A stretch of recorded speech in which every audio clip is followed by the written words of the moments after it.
Oke, pada kesempatan hari ini kita sudah pertemuan keempat ya, pertemuan keempat. Nah, dua pertemuan lagi kita akan diadakan UTS ya, ujian tengah semester. Nah, berarti nanti UTS-nya itu sampai pertemuan terakhir berarti ya, sampai PPH 21. Ya, sampai PPH 21.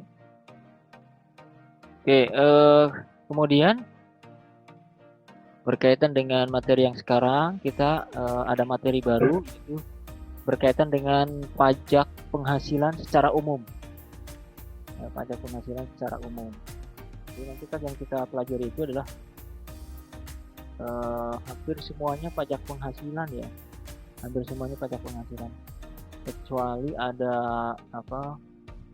ada biaya materai sama kalau nggak salah PPN ya. Nah, itu selain pajak penghasilan itu nanti tersendiri ya, pembahasannya itu tersendiri. Maksudnya tidak ada penjelasan secara umum, jadi nanti langsung gitu. Baik, kita mulai saja. Oke, berkaitan dengan pajak penghasilan. Nah, pajak penghasilan ini ada di pasal 1 Undang-Undang Nomor 36 tahun 2008. Ya, pasal 1 Undang-Undang Nomor 36 tahun 2008. Oh ya, kelas ini sudah saya share ini belum ya, Undang-Undang Nomor 36 tahun 2008 ya? Saya lupa. Belum, Pak. Belum ya? Nanti insya Allah minta tolong KM-nya ya, Arpil sama siapa tadi? Tolong ingetin saya. Ya, soalnya ini ada latihan itu nanti ada yang diambil dari undang-undang nanti. Dari undang-undang itu nanti bisa lihat undang-undangnya. Gitu. Nah, tolong nanti setelah kuliah nanti diingatkan ya sayanya ya. Baik, Pak. Ya. Oke, berkaitan dengan definisi ya, definisi dari pajak penghasilan menurut Undang-Undang Nomor 36 tahun 2008. Ini ada di pasal yang paling atas yaitu pasal 1. Ya, definisi karena memang undang-undang ini berkaitan dengan pajak penghasilan. Ya, dengan pajak penghasilan. Jadi semua pajak penghasilan itu ada di sini. Ya, makanya disebut disebut jenis-jenis pajaknya itu disebut ya dengan pasalnya gitu ya. Pajak penghasilan pasal 21. Nah, gitu kan. Kemudian pajak penghasilan pasal 22. Nah, itu maksudnya pasal itu yang ada di Undang-Undang Nomor 36 tahun 2008. Nah, apa artinya pajak penghasilan itu? Yaitu pajak yang dikenakan terhadap subjek pajak. Ya, terhadap subjek pajak atas penghasilan yang diterima atau diperolehnya dalam setahun pajak. Ya, jadi pajak yang dikenakan terhadap subjek pajak atas penghasilan yang diterima atau diperolehnya dalam setahun pajak. Jadi objek pajaknya pasti penghasilan. Ya. Objek pajaknya adalah penghasilan. Nah, berarti subjek pajaknya siapa? Berarti yang sumber penghasilan tersebut ya, sumber penghasilan tersebut. Yang apa saja? Nah, nanti di sini di slide berikutnya. Nah, ini.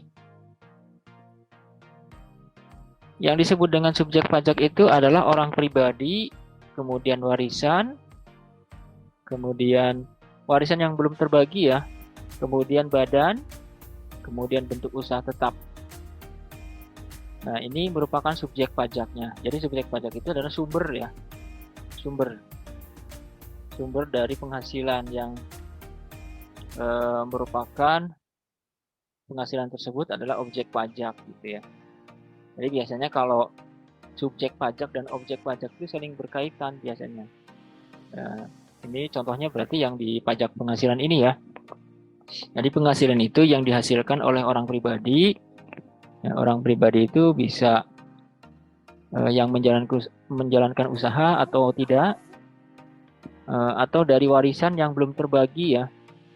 Jadi warisan di sini ini sebagai subjek pajak, tapi warisan yang belum terbagi, ya warisan yang belum terbagi. Kemudian ada badan, ada bentuk usaha tetap. Gitu. Nah, badan itu berarti perusahaan ya. Kemudian bentuk usaha tetap itu adalah perusahaan luar negeri yang menjalankan usahanya di Indonesia. Nah, ini nanti di pasal 2 ya, pasal 2 Undang-Undang Nomor 36 Tahun 2008. Oke, selanjutnya adalah untuk bisa lebih memahami lagi berkaitan dengan subjek pajak. Nah, subjek pajak itu ada dua ya. Subjek pajak itu ada dua. Yang pertama itu subjek pajak dalam negeri. Ya, subjek pajak dalam negeri ini. Nah, apa saja subjek pajak dalam negeri? Nah, untuk subjek pajak dalam negeri itu ada dua ya. Ada dua, yaitu orang pribadi yang bertempat tinggal di Indonesia. Jadi ini adalah yang statusnya sebagai WNI ya, sebagai WNI. Kemudian orang pribadi yang berada di Indonesia lebih dari 183 hari. Nah, ini berarti masuknya adalah warga negara asing ya, warga negara asing yang berada di Indonesia lebih dari 183 hari, atau lebih tepatnya adalah sekitar 6 bulan ke atas. 6 bulan ke atas. Nah, bagaimana kalau kurang dari 6 bulan, Pak? Tapi dia sudah di Indonesia. Nah, kalau kurang dari 183 hari itu disebutnya sebagai subjek pajak luar negeri gitu ya, subjek pajak luar negeri. Itu kena pasalnya itu pasal 26. Ya, pasalnya 26. Nah, kalau yang subjek pajak dalam negeri ini itu dikenai pajak yang berlaku di Indonesia. Ya, pajak yang berlaku di Indonesia gitu. Kemudian selanjutnya, orang pribadi yang dalam 1 tahun pajak berada di Indonesia dan mempunyai niat untuk bertempat tinggal di Indonesia. Jadi punya niat ya, mungkin punya niat untuk bertempat tinggal di Indonesia. Oke, selanjutnya adalah badan. Badan yang didirikan atau bertempat kedudukan di Indonesia. Nah, badan yang didirikan atau bertempat kedudukan di Indonesia. Pastinya ya, ini yang disebut dengan subjek pajak dalam negeri, yaitu orang pribadi dan badan. Oke. Nah, kemudian selanjutnya apa? Selanjutnya adalah subjek pajak luar negeri. Ya, subjek pajak luar negeri itu ya, ini kebalikan dari subjek pajak dalam negeri tadi. Ini saya merah-merah gitu ya. Ini sebagai perbedaan antara subjek pajak dalam negeri atau subjek pajak luar negeri gitu. Nah, kalau yang luar negeri ini adalah orang pribadi yang tidak bertempat tinggal di Indonesia. Jadi udah jelas ya, ini WNA berarti ya, WNA. Kemudian orang pribadi yang berada di Indonesia tidak lebih dari 183 hari. Jadi kurang dari 6 bulan. Ya, itu disebutnya adalah subjek pajak luar negeri. Nah, ini kena pasal dengan tarif sepadan. Tadi pasal 26 tadi ya, tarifnya itu hanya satu, yaitu 20%. Jadi semua penghasilan yang diperoleh oleh subjek pajak luar negeri itu tarifnya sama gitu ya, tarifnya sama. Itu. Kemudian badan yang tidak didirikan dan tidak bertempat tinggal kedudukan di Indonesia, yang menjalankan usaha atau melakukan kegiatan bentuk usaha tetap di Indonesia. Gitu ya. Atau badan yang didirikan atau bertempat kedudukan di Indonesia. Tuh. Jadi kalau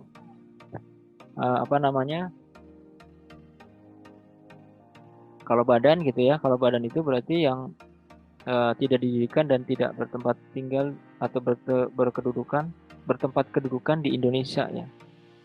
Itu disebutnya dengan subjek pajak luar negeri.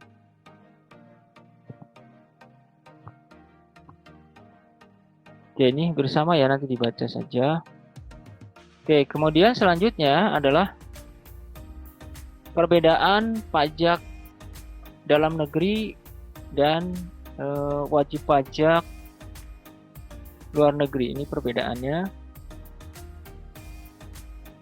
Nah, kalau wajib pajak dalam negeri, ya ini menerima atau memperoleh penghasilan yang besarnya melebihi PTKP. Jadi kalau wajib pajak dalam negeri ini kalau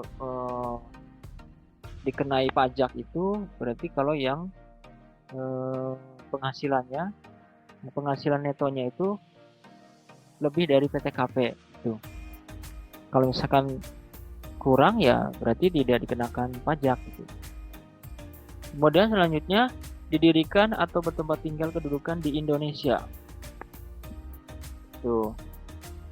Ini untuk yang subjek pajak dalam negeri atau atau menjadi wajib pajak dalam negeri gitu ya. Subjek pajak dalam negeri menjadi wajib pajak dalam negeri. Itu yang tadi ya. Yang penghasilan netonya itu kurang dari PTKP dan kalau badan didirikan bertempat kedudukan di Indonesia. Nah, kemudian selanjutnya subjek pajak luar negeri yang menjadi wajib pajak luar negeri ketika menerima atau memperoleh penghasilan yang bersumber dari Indonesia. Nah, kalau ini mah sumbernya itu yang penting dari Indonesia.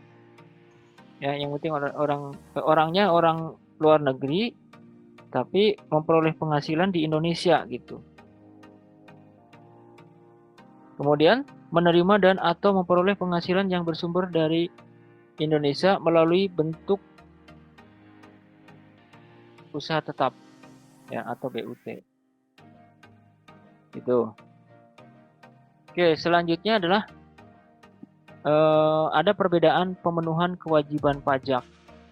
Ya, perbedaan pemenuhan kewajiban pajak. Nah, untuk wajib pajak dalam negeri berarti ini kewajibannya ya, kewajiban akan perpajakan. Dilihat dari WPDN, disingkatnya itu wajib pajak dalam negeri itu WPDN biasanya. WPDN atau WPLN kalau wajib pajak luar negeri. Nah, bagaimana kalau wajib pajak dalam negeri?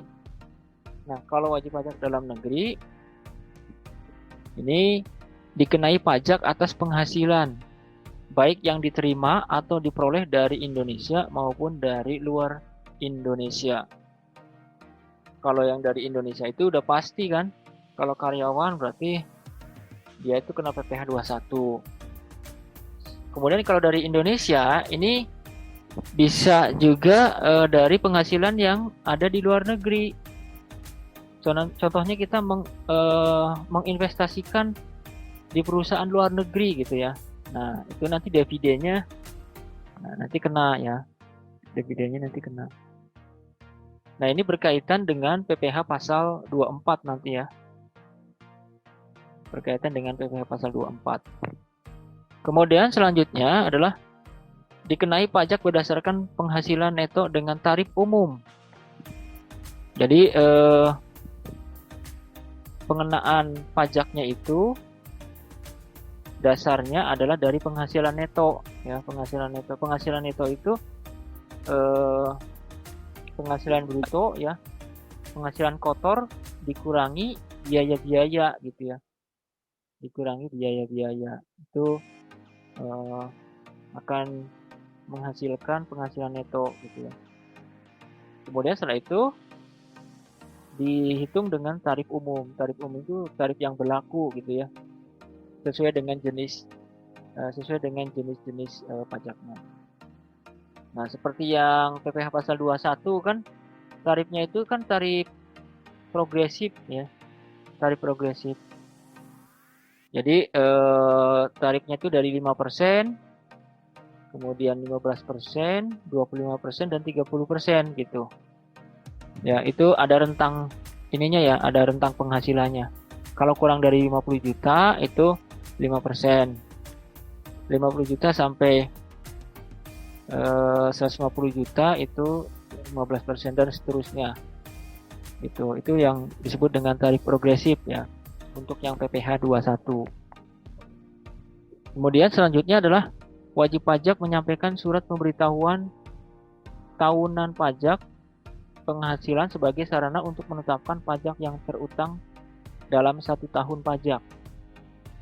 Nah, kalau WPDN itu wajib menyampaikan SPT ya, wajib. Berbeda dengan luar negeri. Kalau luar negeri tidak, karena ini sifatnya adalah sebagai pajak final gitu ya, pajak final, pajak yang tidak boleh dikreditkan ya, tidak boleh dikreditkan. Nah, ciri-cirinya itu kalau pajak final itu sifatnya itu tidak rutin gitu, hanya sekali-sekali gitu ya. Nah, ini selanjutnya adalah wajib pajak luar negeri tadi ya, dikenai pajak hanya atas penghasilan yang berasal dari sumber penghasilan di Indonesia. Jadi ini kan tadi wajib pajaknya itu atau subjek pajaknya itu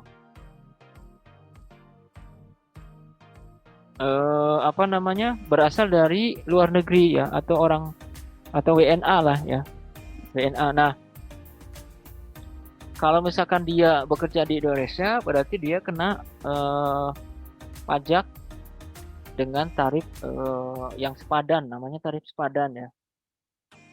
Asal orang tersebut berada di Indonesia kurang dari 183 hari gitu ya. Ini yang wajib pajak luar negeri. Jadi sebenarnya penjelasan yang tadi itu ya, yang di awal tadi, yang termasuknya subjek pajak luar negeri itu berurutan ya. Jadi WNA, terus setelah itu dia tinggal di Indonesia baru atau kurang dari 183 hari gitu. Gitu dan seterusnya. Kemudian selanjutnya dikenai tarif penghasilan bruto dengan tarif sepadan. Nah, kalau ini mah penghasilan bruto ngambilnya. Jadi tidak ada pengurangan apa-apa, tidak ada perhitungan apa-apa, langsung dihitung gitu ya. Langsung dihitung karena ini bersifatnya adalah final tadi ya. Kemudian tidak wajib menyampaikan surat pemberitahuan tahunan pajak karena kewajiban pajaknya dipenuhi melalui pemotongan pajak yang bersifat final. Gitu. Ini perbedaan antara kewajiban pajak antara wajib pajak dalam negeri dan luar negeri. Oke, selanjutnya, nah ini kewajiban pajak subjektif ya, subjektif ini ada 5 ya. Yang pertama adalah pajak dalam negeri orang pribadi. Pajak dalam negeri orang pribadi. Kewajiban pajak subjektif orang pribadi itu dimulai saat lahir. Ya, saat lahir. Kemudian untuk orang pribadi yang berada di Indonesia lebih dari 183 hari dalam jangka waktu 12 bulan, kewajiban pajak subjektifnya dimulai sejak hari pertama ia berada di Indonesia. Kemudian, kewajiban pajak subjektif orang pribadi berakhir pada saat ia meninggal dunia atau meninggalkan Indonesia untuk selama-lamanya. Kemudian selanjutnya adalah pajak dalam negeri badan. Ya, pajak dalam negeri badan. Ini dimulai saat badan didirikan atau bertempat kedudukan di Indonesia. Dimulai saat badan didirikan atau bertempat kedudukan di Indonesia. Kemudian diakhiri ketika badan dibubarkan atau tidak lagi bertempat kedudukan di Indonesia. Itu pajak dalam negeri badan. Nah, kemudian pajak luar negeri melalui BUT. Ya, ini dalam negeri udah, sekarang yang luar negeri. Nah, yang luar negeri ini pajak luar negeri melalui BUT dimulai pada saat BUT tersebut berada di Indonesia, membuka cabangnya gitu ya. Pertama kali dia membuka cabangnya. Berarti dalam jangka waktu 1 tahun. Berarti kalau sudah 1 tahun berarti dia mulai membuat laporan pajaknya. Kemudian setelah itu diakhiri pada saat BUT tersebut tidak lagi berada di Indonesia. Oke, selanjutnya adalah, nah ini yang keempat, pajak luar negeri tidak melalui BUT. Dimulai saat orang pribadi atau badan menerima atau memperoleh penghasilan dari sumber-sumber di Indonesia. Kemudian diakhiri saat orang pribadi atau badan tersebut tidak lagi menerima atau memperoleh dari sumber-sumber penghasilan tersebut. Dan yang terakhir adalah pajak subjektif warisan yang belum terbagi, itu dimulai pada saat timbulnya warisan yang belum terbagi tersebut atau saat meninggalnya pewaris. Kemudian diakhiri pada saat warisan tersebut dibagi kepada para ahli waris. Jadi kalau sudah warisannya sudah dibagikan, berarti tidak kena pajak gitu ya. Karena sudah diterima oleh ahli warisnya gitu ya. Jadi harta tersebut tidak kena pajak. Oke, selanjutnya adalah yang tidak termasuk subjek pajak ya. Ini contohnya adalah kantor perwakilan negara asing. Ya, ini badan atau lembaga. Kemudian yang kedua itu pejabat perwakilan diplomatik dan konsulat atau pejabat-pejabat lain dari negara asing. Gitu ya. Kemudian ada lagi dari organisasi internasional.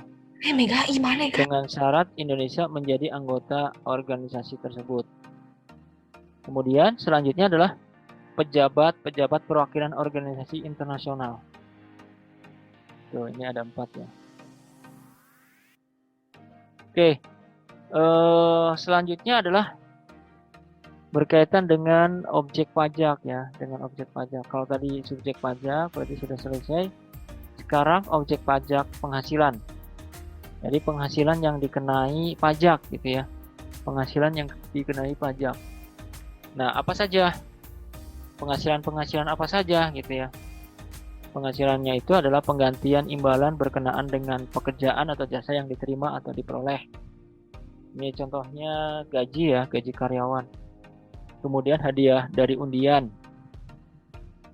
Kemudian laba usaha. Keuntungan penjualan. Kemudian ada penerimaan kembali pembayaran pajak. Ada bunga ya. Ada dividen, ada royalti. Ada sewa penghasilan lain. Ya, sewa bangunan, sewa kendaraan. Ini kena pajak ya, kena pajak. Bisa pajak pasal 23, bisa pajak pasal 4 ayat 2 gitu. Kemudian penerimaan atau perolehan pembayaran berkala, keuntungan karena pembebasan utang, keuntungan selisih kurs mata uang asing ya. Kemudian ada selisih lebih karena penilaian kembali aktiva. Nah ini disebutnya juga sebagai revaluasi aktiva. Jadi aktiva yang kan biasanya aktiva itu kan ada penyusutannya ya, Nah pada saat penyusutannya sudah habis tapi aktivanya masih bisa dipakai, itu bisa dinilai lagi ya, bisa dinilai lagi untuk beberapa tahun ke depan. Nah, selisih dari penilaian tersebut itu ada pajaknya gitu. Nah, ini 10% ya ininya. Pajak. Kemudian ada premi asuransi. Ada iuran yang diterima atau diperoleh perkumpulan dari anggotanya. Tambahan kekayaan neto, penghasilan dari usaha berbasis syariah, imbalan bunga dan surplus Bank Indonesia. Ini nanti penjelasannya bisa dibaca di buku ini ya.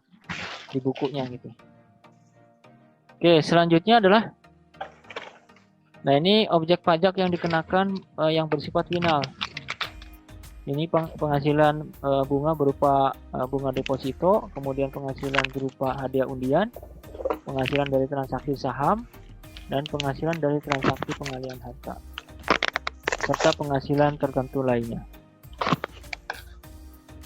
Ini suara apa ya?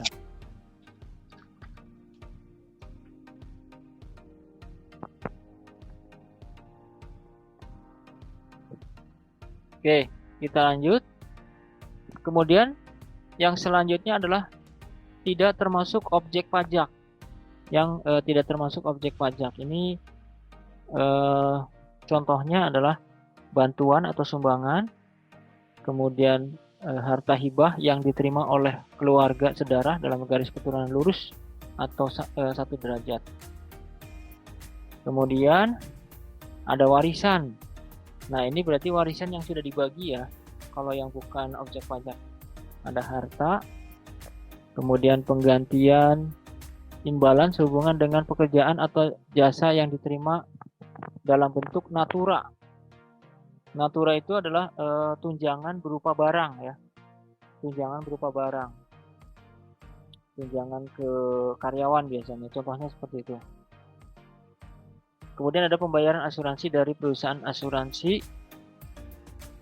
Ini pembayaran klaim ya. Kemudian selanjutnya adalah dividen. Ini dividen ini berdasarkan penyertaan modalnya. Ya, penyertaan modalnya. Jadi penyertaan modal itu kan pakainya persentase ya. Perhitungan pajaknya itu berdasarkan persentase. Itu ada ketentuannya. Ada yang bukan termasuk pajak, ada yang termasuk pajak ya tadi ya. Kemudian ada iuran yang diterima atau peroleh dalam dana pensiun ya, dana pensiun. Kemudian ini juga dana pensiun juga, penghasilan dari modal yang ditanamkan oleh dana pensiun. Kemudian bagian laba yang diterima diperoleh dari perseroan komanditer yang modalnya tidak terbagi-bagi atas saham. Kemudian penghasilan yang diterima atau diperoleh perusahaan modal ventura. Kemudian ada beasiswa ya, beasiswa itu tidak kena pajak. Kemudian sisa lebih yang diterima atau diperoleh badan atau lembaga nirlaba. Ya, lembaga nirlaba yang orientasinya itu bukan profit ya, tapi non profit ya, orientasinya itu non profit, lembaga nirlaba ya. Kemudian bantuan atau santunan yang dibayarkan oleh Badan Penyelenggara Jaminan Sosial BPJS ya, BPJS atau Askes gitu ya. Itu contohnya. Itu ya, itu objek pajak. Ini nanti tinggal dibaca saja. Ya, tinggal dibaca. Ini untuk bentuk usaha tetap ya. Nah, kita nanti langsung ke sini. Nah, ini ke perhitungan ya. Nah, berkaitan dengan pajak ini ya, terutama administrasi perpajakan. Kalau teori itu karena sudah baku ya dari sananya, dari ketentuan itu bisa dibaca ya, bisa dibaca banyak literatur atau dari buku yang kemarin sudah dibeli ya, dibaca. Nah, yang penting di sini di pajak di sini adalah berkaitan dengan administrasinya berupa hitungan ya, karena mulai kemarin ya itu sudah mulai ada perhitungan. Nah, nanti di latihan 4 pun nanti sudah mulai meningkat lagi 2 perhitungan ya, 2 perhitungan, yaitu berkaitan dengan perhitungan kompensasi kerugian dan satu lagi adalah penghasilan tidak kena pajak. Oke. Nah, ini ada rumus bagaimana cara menghitung penghasilan kena pajak. Jadi pada saat di perhitungan pajak penghasilan badan, pajak penghasilan badan ya bagi perusahaan itu ada yang disebut dengan PKP, penghasilan kena pajak. Nah, ini kalau di sini penghasilan kena pajak ya namanya ya PKP. Kalau yang PKP yang satu lagi itu di PPN. Kalau itu pengusaha kena pajak. Jadi singkatannya sama ya. Singkatannya sama. Nah, kalau di sini PKP ini adalah penghasilan kena pajak. Nah, itu dicari dengan cara penghasilan bruto dikurangi dengan biaya-biaya gitu. Dikurangi dengan biaya-biaya. Nah, itu cara menghitung PKP. Ya, jadi dari penghasilan bruto itu diambilnya dari penjualan. Ya, dari penjualan, total penjualan. Gitu. Nanti dikurangi dengan biaya-biaya, maka akan menghasilkan penghasilan kena pajak. Nah, nilai ini yang nantinya akan dijadikan dasar untuk perhitungan pajaknya atau PPh terutang. Gitu. Kalau kalau badan berarti sesuai dengan tarif badan, kalau PPh 21 berarti pakai tarif yang progresif, dan kalau yang orang pribadi yang menjalankan usaha itu pakai tarif yang progresif juga gitu. Oke, selanjutnya adalah nah ini ya, jadi untuk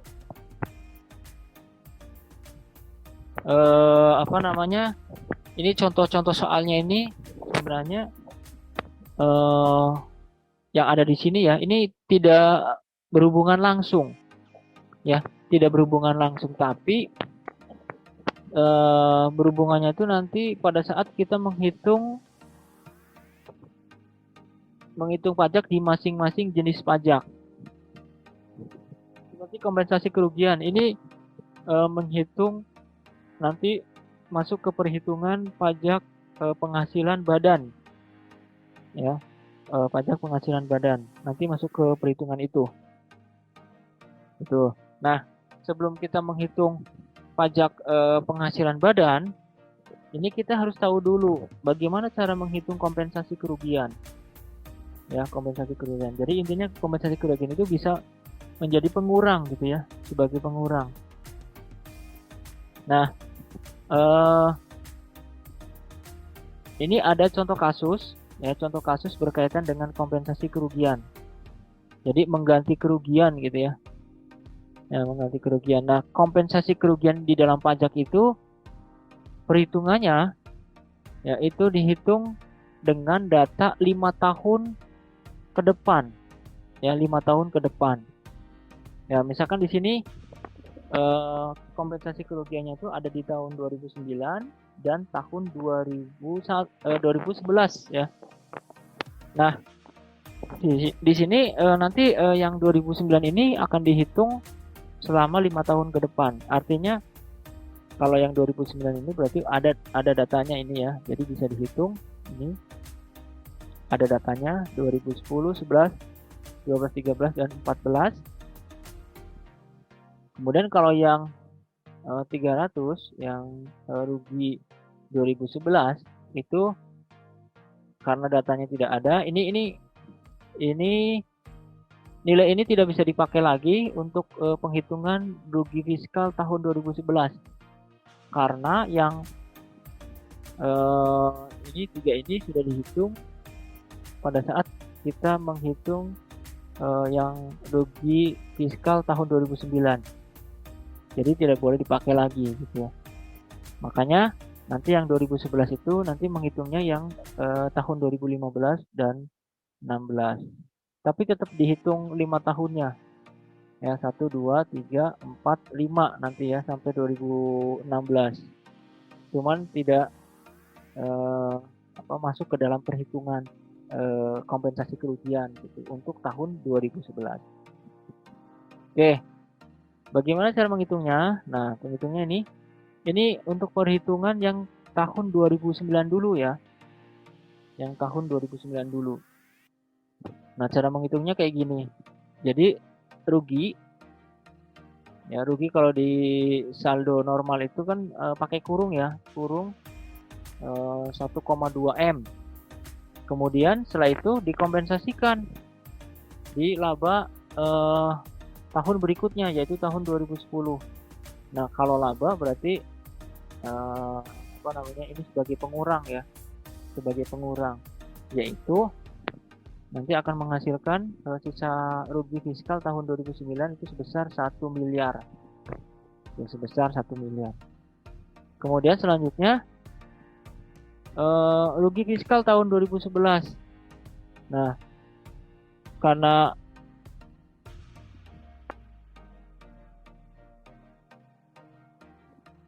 tahun 2011 ini rugi, ini tetap dimasukin ya nilainya, cuman tidak dihitung, tidak masuk perhitungan. Ya, tidak masuk perhitungan. Artinya yang tahun 2011 ini tidak berpengaruh. Makanya di sini sisa ruginya itu tahun 2009 itu sama dengan yang di atas. Sama dengan yang di atas. Kemudian yang selanjutnya tahun 2012 itu nihil. Nah, nihil juga sama ya. Karena nihil kan 0, jadi saldonya atau sisa rugi fiskalnya itu masih tetap sama. Kemudian baru tahun 2013 dan 2014 itu mengalami laba. Ya, sebagai kompensasi 100 juta, jadi saldonya tinggal 900 juta. Kemudian laba tahun 2014 800 juta, sehingga sisa rugi tahun 2009 itu 100 juta gitu ya, 100 juta. Nah, kalau rugi gini tidak bisa untuk mengurangi karena rugi kan ya. Itu. Kemudian selanjutnya adalah, nah, selain perhitungan Anda juga harus membuat keterangan ya, terutama untuk keterangan yang rugi fiskal tahun 2011 ini. Gitu. Nah, keterangannya seperti ini. Jadi yang tahun 2009 pun harus dikasih keterangan, dan yang tahun 2011 pun harus dikasih keterangan. Nah, ini kalau ruginya 2 ya. Kalau misalkan ruginya lebih dari 2, berarti nanti keterangannya ada lagi di sini di bawah, seperti yang ada di latihan 4 ya, 4 nanti itu ada 3 rugi, jadi nanti bikin keterangan satu lagi di sini gitu. Nah, keterangannya rugi fiskal tahun 2009 sebesar 100 juta yang masih tersisa pada akhir tahun 2014 tidak boleh dikompensasikan lagi dengan laba fiskal tahun 2015 karena sudah habis kan. Jatahnya sudah habis, hanya 5 tahun. Kalau misalkan masih rugi ya tidak bisa dikompensasikan lagi, udah berarti segitu aja cukup ya, rugi 100 juta. Nah, kemudian sedangkan rugi fiskal tahun 2011 sebesar 300 juta hanya boleh dikompensasikan dengan laba fiskal 2015 dan tahun 2016.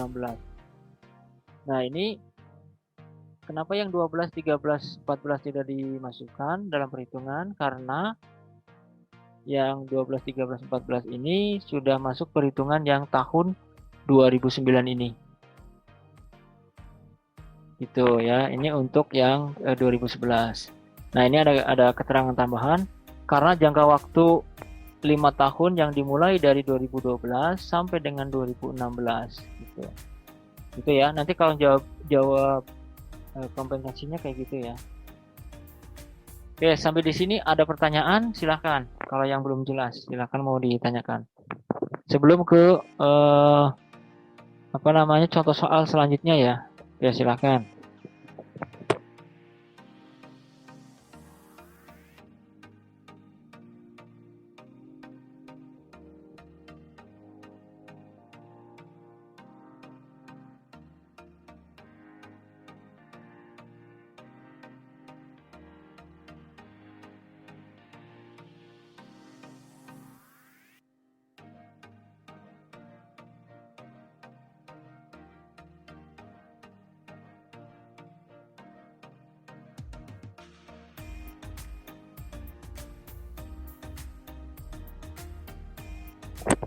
Oke, ada yang mau ditanyakan?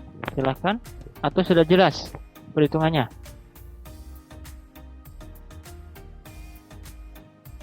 Sudah jelas, Pak. Oke. Oke, berarti untuk yang ini sudah jelas ya. Nah, untuk selanjutnya ini berkaitan dengan PTKP ya, berkaitan dengan PTKP. Ini juga tidak secara langsung berhubungan dengan perhitungan-perhitungan yang sebelumnya tadi ya. Tapi ini harus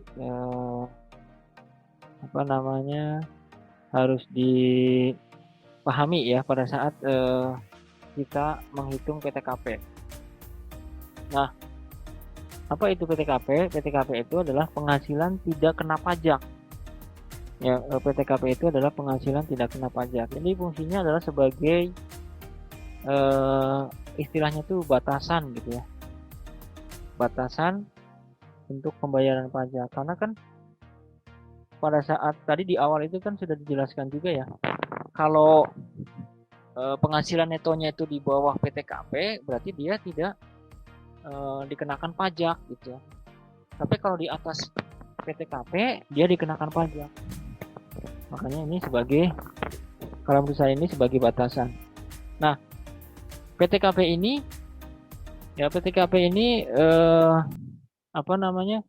jadi nilainya itu harus dihitung dulu ya. Nilainya itu harus dihitung dulu. Nah, cara menghitungnya nanti di soal ya, nanti ada. Nah, cuman pada saat menghitung itu harus ada dasarnya. Ya, harus ada dasarnya. Dasarnya apa? Dasarnya yaitu ini. Ya, dasarnya adalah tarif PTKP terbaru PPh pasal 21 berdasarkan PMK, ini peraturan Menteri Keuangan ya. Nomor 101 garing PMK titik 0010 garing 2016. Nah, itu dasarnya itu. Nah, apa saja? Nah, ini ketentuannya itu ini. Jadi ada 4. Yang pertama itu 54 juta untuk diri wajib pajak orang pribadi. Ya, untuk diri wajib pajak orang pribadi. Kemudian 4.500.000 untuk tambahan wajib pajak kawin. Kemudian selanjutnya yang 54 juta ini untuk istri yang penghasilannya digabung dengan penghasilan suami. Dan yang keempat itu 4,5 juta itu untuk tambahan untuk setiap anggota keluarga, keluarga sedara dan keluarga semenda dalam garis keturunan lurus, serta anak angkat yang menjadi tanggungan sepenuhnya. Ini untuk tanggungannya itu maksimal 3 ya, maksimal 3. Gitu. Kalau lebih dari 3 berarti dihitungnya tetap 3 ya. Hitungnya tetap 3 gitu. Oke. Selanjutnya adalah, nah ini ada contoh nih. Ini ada contoh cara penghitungan PTKP. Sebenarnya ini di buku ada ya. Di buku ada. Di buku pajak ya. Kalau kalian sudah beli pasti kalau lihat PTKP itu ada tabel ya, ada tabel-tabelnya. Nah, itu nanti ada di latihan. Ya, ada di latihan 4 itu nanti tinggal diisi aja gitu ya. Tinggal diisi aja. Tapi nanti saya jelaskan sekilas gitu yang berkaitan dengan latihannya gitu ya, apa maksudnya gitu ya. Oke, ini adalah contoh perhitungan PTKP. Nah, contoh perhitungan PTKP. Nah, ini soalnya wajib pajak A mempunyai seorang istri dengan tanggungan 4 anak. Apabila istri mempunyai penghasilan dari satu pemberi kerja yang sudah dipotong PPh pasal 21 dan pekerjaan tersebut tidak ada hubungannya dengan suami atau anggota keluarga lainnya, maka besarnya PTKP diberikan kepada WPA adalah sebagai berikut atau sebesar. Nah, di sini ini sebenarnya yang ditanyakan ini adalah untuk WPA saja gitu ya. Intinya adalah WPA. Nah, berarti nanti jawabannya itu ada di poin yang paling atas ini ya. poin yang paling atas ini jawabannya, yaitu berarti ini berdasarkan urutan-urutan tadi ya. Nah ini perhitungannya. Oke, biasanya untuk yang pertama ini selalu ada ya, selalu ada. Nah ini 54 juta karena dia statusnya sebagai wajib pajak diri sendiri gitu ya, sebesar 54 juta. Jadi 54 juta itu adalah per tahun ya, per tahun. Kemudian selanjutnya tambahan untuk pajak yang kawin. Nah, tadi menikah enggak? Nah, kalau menikah berarti tambahan 4.500.000. Kemudian selanjutnya ada istri yang digabung dengan penghasilan suami. Nah, di sini kasusnya digabung enggak? Ya digabung ya, berarti ya misah ya. Berarti kosong, tidak usah diisi. Tidak usah diisi ya, 54 juta. Kemudian yang terakhir adalah tambahan untuk tanggungan. Ya, untuk tanggungan. Nah, di sini tanggungannya 4 anak. Ya, karena yang diperbolehkan itu hanya 3, jadi yang diambil 3 berarti ya. Ini 3. 3 kali 4,5. Sehingga totalnya itu menjadi 72 juta. Jadi PTKP untuk WPA adalah ini gitu. Ini kalau menjawab pertanyaan yang di atas ya, seperti yang di atas. Ya, kalau dijabarkan secara kasus tuh seperti itu gitu.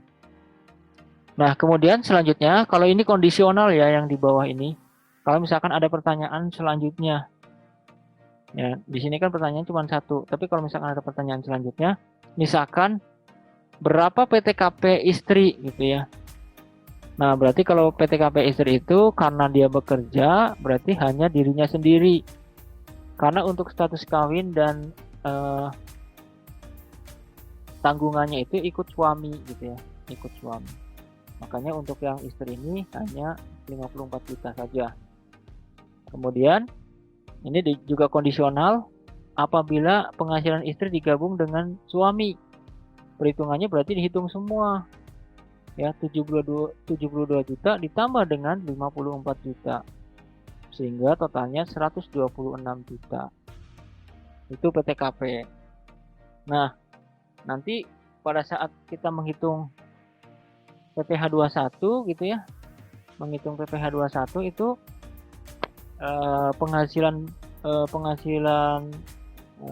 gajinya itu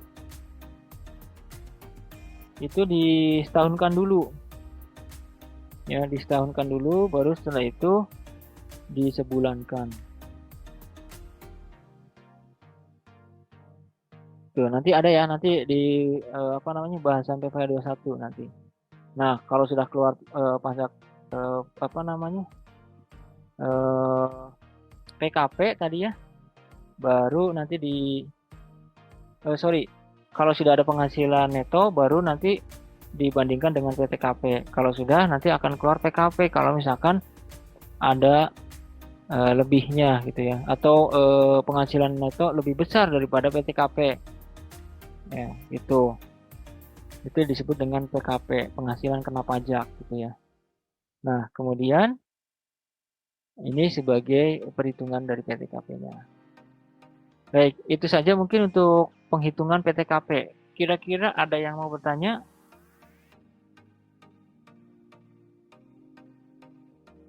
Ini yang penjelasan yang terakhir ya, berkaitan dengan perhitungan.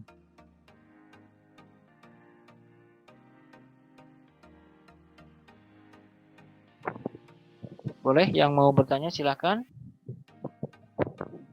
Atau sudah jelas? Ini juga sudah jelas kira-kira. Bapak izin bertanya. Ya, boleh silakan. Jadi besaran PKP per gajinya itu tetap atau berapa persennya? Besarnya PTKP Iya. itu tetap atau gimana? Gimana nih pertanyaannya? Iya, PTKP-nya kan tetap ya nggak sesuai persentase gajinya gitu. Bukan, nggak iya. sekian persen. Tetap sesuai dengan perhitungan. Oh, Perhitungan iya, PTKP sesuai dengan ketentuan, maaf. ketentuan dari PMK tadi ya. Yang Oh ini iya. nih. Dari sini nih. Perhitungannya itu sama ini. Dasarnya dari sini nanti. Bukan berdasarkan gaji karyawan, bukan. Gaji karyawan atau atau penghasilan, bukan ya, penghasilan bersih bukan. Tapi dari ketentuan ya, besarannya dari ketentuan. Nah, itu ya maksudnya ya. Iya Pak, betul. Ya. Jadi dihitung dulu ya, dihitung dulu dari kondisi keluarga, berarti kondisi keluarganya berkaitan dengan anak, ya tunjangan, terus statusnya gitu ya. Nah itu dihitung dulu untuk dasar perhitungan PTKP-nya gitu. Oke.